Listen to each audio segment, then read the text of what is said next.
Good evening everyone, welcome to Wangshi in emotion. I hope आप सभी अच्छे होंगे, ठीक होंगे, दुरुस्त होंगे और मस्त होंगे। आइए हम आज के ऊपर स्टार्ट करते हैं।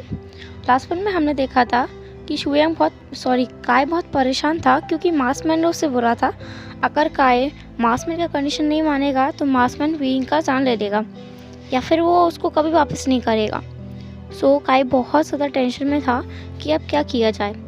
वो मास्कमैन का बात नहीं मान सकता एंड वो वुइंग को भी नहीं खो सकता। वो इस कश्मकश में डूबा हुआ था।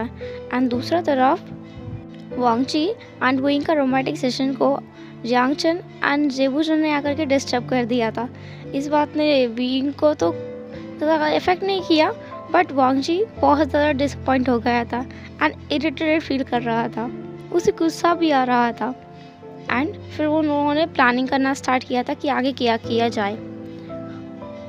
उस वांगजी को यह भी पता चला कि उसका माँ बाबा लानकुरन में आ गया है एंड लानकुरन ने उन दोनों को भेजा है वांगजी को बुलाने के लिए।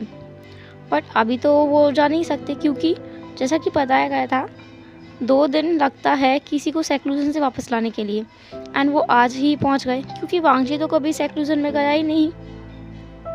उन लोगों का प्लान का मुताबिक सब कुछ चल रहा है एंड उन्होंने सोचा कि आज एक दिन के लिए वो यहीं रोकेंगे एंड अगला दिन वांगजी उन दोनों के साथ में चला जाएगा। एंड उसका नेक्स्ट डे वांगजी काय से मिलने जाएगा उसका कंडीशन के बारे में पता करने कि काय उसका बात मान भी रहा है या नहीं मान रहा है। सो उन लोगों ने ऐसा ही किया, एक दिन के लिए रुकने का प्लान किया। एंड वांगजी एंड वुइंग एक रूम में रुका था एंड दूसरा रूम में जेबूजन एंड जियांगचन रुका था। वुइंग ने जियांगचन को बहुत चिढ़ाया सेबूजन का नाम से एंड जियांगचन वो विंग पे गुस्सा ही किए जा रहा था एंड उसकी बातों पे आई रोल कर रहा था। नाइट का टाइम था। वांगजी एंड वुइंग अपना रूम में थे। वांगजी एंड वुइंग बातें कर रहे थे। वुइंग बोल रहा था तुम्हें क्या लगता है कि वो मान जाएगा? वांगजी ने कहा अगर मैं होता तो ज़रूर मान जाता। वुइंग ने हंसा और कहा हाँ तुम होते तो मान जाते क्योंकि तुम हो और वो है। वैसे मुझे लगता है वो मान जाएगा, वो बहुत अच्छा इंसान है, मैं उसके साथ रहा हूँ तो मुझे पता है।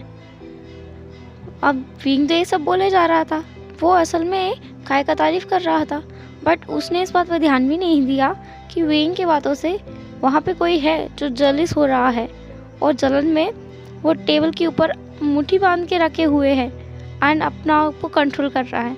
विंग का उधर फोकस ही नहीं था कि वांगजी जेलस हो रहा है उसकी बातों से। वो तो बोले ही जा रहा था तुम्हें पता है वो कितना अच्छा इंसान है, उसने मेरे बहन को कभी चोट नहीं पहुंचाया एंड उसने तो उसका पावर्स भी नहीं लिया, वो सच में बहुत अच्छा है एंड मेरा दोस्त भी है। उसे तो ये भी पता था स्टार्टिंग से कि मैं उसे चीट कर रहा हूँ एंड उसने मुझे पॉजेस भी नहीं किया, उसने मेरे पर कंट्रोल भी नहीं किया। वो सच में बहुत अच्छा इंसान है, इवन दिखता भी बहुत अच्छा है, वो बहुत हैंडसम है। विंग ने देखा कि वांगजी एकदम से खड़ा हुआ है एंड विंग देख सकता है कि वांगजी किसी बात से गुस्सा है, बट विंग को समझ नहीं आ रहा है वांगजी गुस्सा क्यों है। सो वो कंफ्यूजन में वांगजी की तरफ देख रहा था। वांगजी खड़ा हुआ एंड विंग के पास आया एंड उसने विंग को कमर से पकड़ के अपनी तरफ खींचा एंड उससे कहा तो वो तुम्हें हैंडसम लगता है? विंग ने कहा हाँ हैंडसम है। वांगजी ने कहा और वो अच्छा इंसान भी है, तुम्हारा अच्छा दोस्त भी है? विंग ने कहा हाँ वो मेरा अच्छा दोस्त। 1 मिनट, तुम जेलस हो? वांगजी ने कहा हाँ हूँ तो, एंड जेलस होना मेरा हक बनता है। तुम्हारा हिम्मत कैसे हुआ मेरा सामने किसी और का तारीफ करने का? विंग ने हंसा एंड कहा लॉर्नर काका मैं तो पूरा तुम्हारा हूँ, तुम्हें जेलस होने का ज़रूरत नहीं है, डोंट वरी, वो मेरा दोस्त है एंड एज अ फ्रेंड बस मैं उसके बारे में तुम्हें बता रहा था। वांगजी ने कहा हाँ एज अ फ्रेंड ही रखना एंड मेरा बस चले तो तुम्हें दोस्त भी ना करने दूँ। वही ने कहा क्या कहा तुमने अभी? वांगजी बोला कुछ नहीं, चलो हम लोग बेड पे चलते हैं। वही ने कुछ कहा भी नहीं, बट वांगजी ने विंग को ब्राइडल स्टाइल में कैरी कर लिया। विंग ने वांगजी का चेस्ट पे पोक किया एंड कहा तुम्हें लगता है कि तुम मुझे कैरी कर सकते हो, बट इट्स नॉट फेयर वांगजी, मुझे नीचे रखो, मैं कोई गर्ल नहीं हूँ। वांगजी ने कहा तुम हो। वही ने कहा क्या? वांगजी बोलता है तुम गर्ल नहीं हो बट मेरा वाइफ हो। वही ने कहा अरे बट मैं तुम्हारा वाइफ नहीं, तुम्हारा हस्बैंड हूँ, मुझे इक्वली ट्रीट करो, मुझे नीचे उतारो। विंग वांग जी के चेस्ट पे धीरे धीरे से मुक्का मार रहा था एंड वांग जी हंस रहा था। फिर Wing and Wang ji bed पर आ गए। वांग जी विंग का ऊपर था एंड वो वांग जी के बालों को उसके माथे से हटा करके बोल रहा था, तुम्हें पता है तुम कितना ज़्यादा ब्यूटीफुल हो? विंग ने कहा हैंडसम, मैं हैंडसम हूँ। वांग जी ने कहा नहीं, तुम ब्यूटीफुल हो। विंग ने कहा नहीं नहीं, ब्यूटीफुल तो तुम हो, लार्नर गंगा बहुत ज़्यादा ब्यूटीफुल है, बहुत ज़्यादा प्रिटी है। वांग जी ने कहा ऐसा है क्या? विंग ने कहा हाँ बिल्कुल ऐसा है। अब विंग को वांग जी से कोई बचा नहीं सकता एंड वांग जी को पता है अगर उसने विंग को अभी चुप नहीं कराया तो पता नहीं विंग और कितना अनाप शनाप बकेगा। तो उसने विंग का लिप्स को कैप्चर कर लिया एंड उन्हें ब्रूटली सक करने लगा, किस करने लगा। वो किस पहले तो जेंटल था, बाद में एग्रेसिव हो गया एंड विंग को समझ आ रहा था कि वांग जी आज कुछ ज़्यादा ही मूड में है एंड वो विंग को आसानी से नहीं जाने देगा। विंग ने भी वांग जी का गर्दन को अपनी तरफ और पुल किया एंड विंग भी वांग जी को किस रिटर्न करने लगा। वो दोनों अपना किस में खोया हुआ था एंड वांग जी ने अपना हाथ विंग का रोब्स में डाल दिया। विंग ने भी ऐसा ही किया। देखते ही देखते दोनों नेकेड थे। अब वांग जी तो विंग के ऊपर था बट विंग को ये सूट नहीं कर रहा था, उसे अच्छा नहीं लग रहा था। सो उसने पोजीशन को फ्लिप किया। अब विंग वांग जी का ऊपर आ गया। उसने कहा तो लार्नर काका बताओ, तुम्हें ज़्यादा दर्द तो नहीं होगा ना? वांग जी ने कहा मुझे? इतना बोल करके वांग जी ने विंग को दोबारा से फ्लिप किया एंड उसके ऊपर आया एंड कहा तुम बताओ, तुम्हें तो नहीं होगा ना? विंग ने कहा इट्स नॉट फेयर, तुम ऐसा नहीं कर सकते। वांग जी ने कहा और मैं ऐसा क्यों नहीं कर सकता? तुम्हें याद है ना, तुम्हें ब्राइडल का कपड़ा पहनाया गया था एंड मुझे ग्रूम का, तुम शायद भूल गए हो। विंग ने कहा वो तो बस पनिशमेंट की वजह से, क्योंकि तुम लीलिंग का हस्बैंड थे। बट इसके अलावा और कुछ नहीं। मैं भी हस्बैंड का कंडीशन फुलफिल कर सकता हूँ, जस्ट मुझे एक मौका तो दो। वांग जी ने कहा इसका कोई ज़रूरत नहीं है, तुम्हें मौका देने का कोई भी ज़रूरत नहीं है, जस्ट एंजॉय करो। विंग पाउट कर रहा था एंड विंग का पाउटी लिप्स देख करके वांग जी को तो कुछ और ही फील हो रहा था। उसका मन कर रहा था कि वो विंग को आज पूरा ही खा जाए। विंग को भी ये बात समझ आ रहा था क्योंकि वांग जी का आईज बिल्कुल डार्क हो गया था। उसमें विंग के लिए चाहत दिख रहा था। उसमें दिख रहा था कि वांग जी विंग से प्यार करता है, बहुत ज़्यादा करता है। और अब विंग में हिम्मत नहीं है कि वो वांग जी को रोक सके। वांग जी ने देखा कि विंग ने खुद को वांग जी को पूरी तरह से सौंप दिया है। वांग जी उसके साथ कुछ भी कर सकता है, विंग प्रोटेस्ट नहीं करेगा। वांग जी को ये देखकर बहुत अच्छा लगा। उसे अपना स्टमक में बटरफ्लाइज फील हो रहा था। वांग जी ने विंग का शोल्डर पे एक जेंटल किस किया। इस किस से विंग का पूरा बॉडी पे गूज़बम्स आ गया एंड विंग को बहुत ही अच्छा फील हो रहा था। वांग जी विंग को धीरे धीरे किस कर रहा था, उसके शोल्डर पे, उसका नेक पे, देन उसका चिक पे, देन उसका नोज़ पे, देन उसका चिन पे, देन फोलर पे एंड लास्ट में वांग जी ने विंग का लिप्स पे किस किया। ये किस पहले बहुत जेंटल था एंड वो जल्दी कर लिया था। उसके बाद में विंग ने वांग जी का लिप्स को कैप्चर किया एंड वो उसको ब्रूटली किस करने लगा। उन दोनों को बहुत हॉट फील हो रहा था। वांग जी का इतना सा करने से विंग को इतना सा हॉट फील हो रहा था। उसे लग रहा था कि अभी अभी वो प्लेजर से फट ही जाएगा। विंग ने वांग जी को फ्लिप किया एंड विंग ने वांग जी को किस किया, उसका लिप्स पे एंड देन उसके बॉडी पे किस करने लगा, हर एक जगह पे। उसके हर एक बॉडी पार्ट को एक्सप्लोर कर रहा था अपना लिप्स से। पहले विंग ने वांग जी का शोल्डर पे किस किया, देन उसका नेक पे एंड देन उसके चेक्स पे एंड देन उसके निपल्स को किस करने लगा। उसका निपल्स पे किस करने के बाद वो उसका बेली बटन पे आया। उसका बेली बटन पे किस करने के बाद वो नीचे जाने लगा। वांग जी ने कहा विंग ने कहा मुझ पे विश्वास करो लार्नर काका, तुम्हें अच्छा फील होगा। वांग जी को समझ आ रहा था कि विंग क्या करने वाला है। वो दोनों अपना काम कंटिन्यू कर रहे थे बट देन उनको कुछ आवाज़ें सुनाई दिया। वांगजी का ध्यान उधर गया। विंग अपना काम कर रहा था, बट वांगजी उसका ध्यान उधर आ ही नहीं रहा था वापस, क्योंकि ऐसा आवाज़ है उसने पहली बार सुना है। विंग ने देखा कि वांगजी का ध्यान तो उसकी तरफ है ही नहीं, उसका फोकस तो कहीं और है। विंग ने भी उस दिशा में फोकस किया जहाँ पर वांगजी का फोकस था। तन उसको भी कुछ आवाज़ें सुनाई आया, और वो आवाज़ें सुन करके विंग ने हंसा एंड कहा, वांगजी तुम्हारा भाई तो बहुत आगे है तुमसे। वांगजी ने कहा, शेमलेस। विंग ने कहा, मैं शेमलेस? अभी कौन शेमलेस था? मैं शेमलेस हो गया अभी।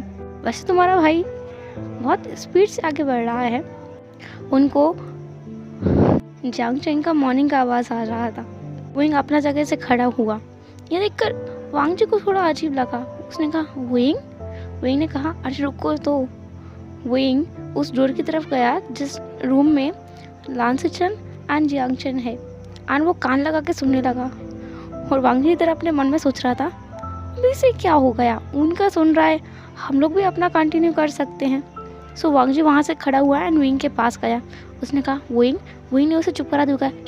चुप, थोड़ा सुनने दो। वांगजी देख रहा था कि विंग को इस चीज़ में कुछ ज़्यादा ही इंटरेस्ट है। विंग सुन पा रहा था कि अंदर से जांगचन मौन कर रहा है एंड बोल रहा है, थोड़ा धीरे करो, मेरा आवाज़ सुन लेंगे वो दोनों।